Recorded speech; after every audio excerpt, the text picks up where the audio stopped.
it was your video about why people dislike him, and I really appreciate the tone and message of that video for a couple reasons. One, I think you're right. Like, people are like now being exposed to the bluegrass space because of him, and like myself as well. You know, like the first video I saw of Billy was actually not even a bluegrass video. It was he did "Don't Think Twice" by Bob Dylan, and then I kind of saw some of his other stuff, and I was just blown away by this guy. I was like, how can he play so fast with it? He's just flat picking.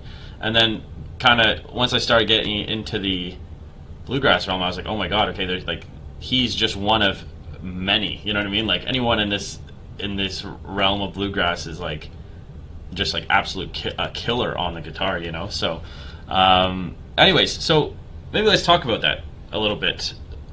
For the viewers who don't know, you said, you know, that he's bringing a lot of attention to the bluegrass space, but there's something about like the OG bluegrass people that feel like he's not paying homage to like the original like feel of bluegrass. I think that's what you're kind of getting at, right?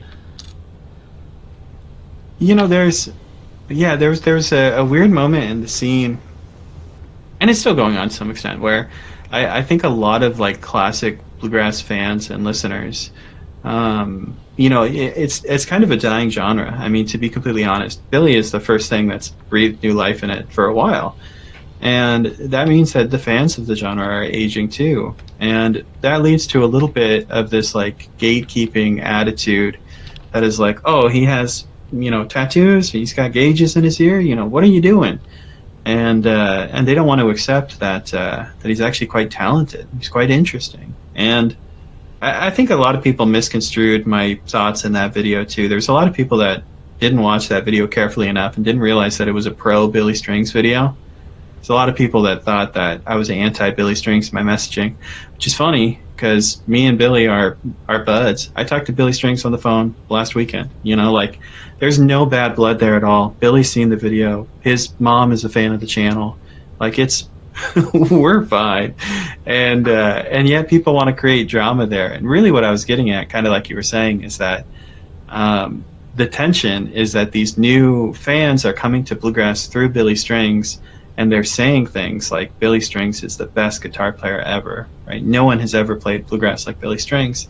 And Billy Strings will tell you that those statements are false, right? Billy doesn't want to be an idol, and he's not claiming to be the greatest guitar player in the world. And people who put those words kind of in his mouth, I think that's what actually angers, you know, the traditional bluegrass fans. You know, they're ready with their pitchforks, and they're like, Billy Strings isn't the best, Tony Rice was the best, or Doc Watson was the best. You know, or Clarence White was the best. You know, they got all these opinions on, you know, the history of the genre and who all these great artists are. And the new fans are still figuring that out, and I think we need to give them a little patience, a little grace, because they will. And Billy's doing so much to inform people. Billy is on stage mentioning names like Doc Watson and Tony Rice and Clarence White, and I think that's doing great things for the community because his fans are going back and finding those older people.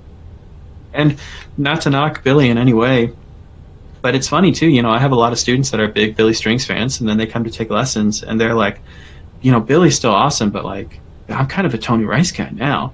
You know, like, they get exposed to like the other stuff, and they kind of change their mind. You know, maybe in their first lesson with me, they were telling me that no one has ever been better than Billy Strings, and then when they like actually get in the genre, they're like, oh, there's more than one. You know, there's a bunch of guitar players you can love in the bluegrass space. 100%. And I think for me right now, the person I've been